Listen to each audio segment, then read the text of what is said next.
কুমিল্লার বুড়িচংয়ে চোর সন্দেহে এক তরুণকে কুকুর লেলিয়ে নির্যাতনের ঘটনায় ৩ জনকে গ্রেপ্তার করেছে র্যাব। নির্যাতনের একটি ভিডিও সামাজিক মাধ্যমে ছড়িয়ে পড়লে ঘটনার ব্যাপক সমালোচনা হয়।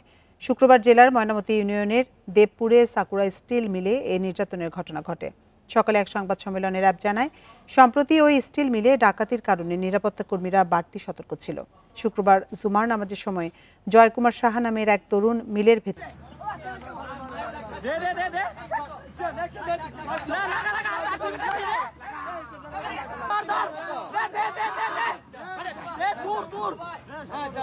কুকুর দিয়ে কামড়ানোর ঘটনা যখন ভাইরাল হয় তখনই আমরা আমাদের নজরদারি বৃদ্ধি করি। নজরদারি বৃদ্ধি করার পর তথ্য প্রযুক্তি এবং লোকাল ইনফরমারের সহায়তায় পুলিশের সাথে হয়ে আমরা আসামিদেরকে রাত্রেবেলা ধরতে সক্ষম হই।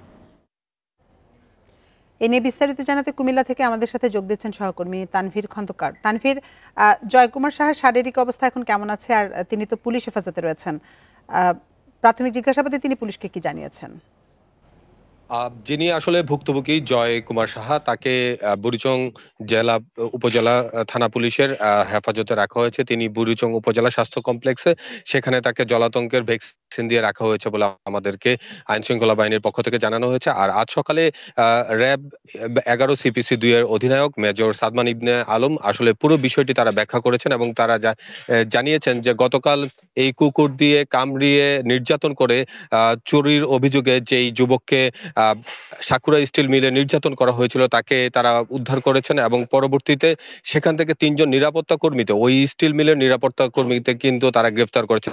তারা বলেছেন যে এইভাবে কোনো পশু দিয়ে নির্যাতন করা কাউকে সেটি একটি অমানবিক অপরাধ এবং যে কারণে কিন্তু এই 3 জনকে গ্রেফতার করা হয়েছে। আর র্যাবের পক্ষ থেকে আরো জানানো হয়েছে যে কুকুরগুলো আসলে সেখানে নিরাপত্তার কাজে ব্যবহার করা হচ্ছিল সেগুলো বিদেশি কুকুর এবং জার্মান শেফার্ড সেই কুকুরগুলো, এবং সেই স্টিল মিলের নিরাপত্তা এই কুকুরগুলো এনে রাখা হয়েছিল।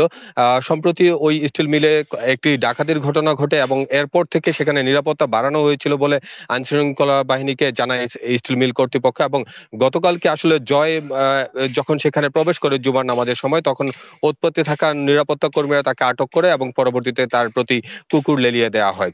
আর র্যাবের পক্ষ থেকে আরো জানানো হয়েছে জয় মূলত একজন ভাঙ্গারি ব্যবসায়ী। তিনি বিভিন্ন এলাকা থেকে প্লাস্টিক এবং লোহার যে ভাঙ্গারি সেগুলো সংগ্রহ করেন এবং পরবর্তীতে অন্যান্য জায়গায় বিক্রি করে আসলে জীবিকা নির্বাহ করেন। তার দেশের বাড়ি হচ্ছে ব্রাহ্মণবাড়িয়াতে।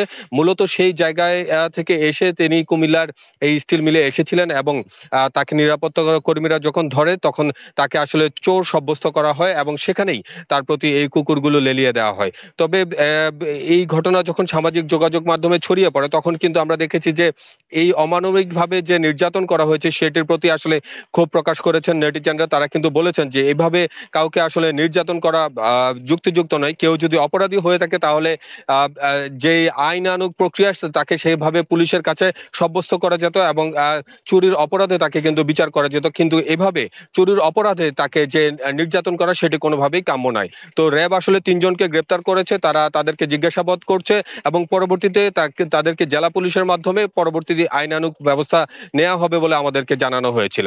তো মূলত এই ছিল আমার কাছে কুমিল্লা থেকে কুকুর লেলিয়ে দিয়ে নির্যাতনের সর্বশেষ খবর।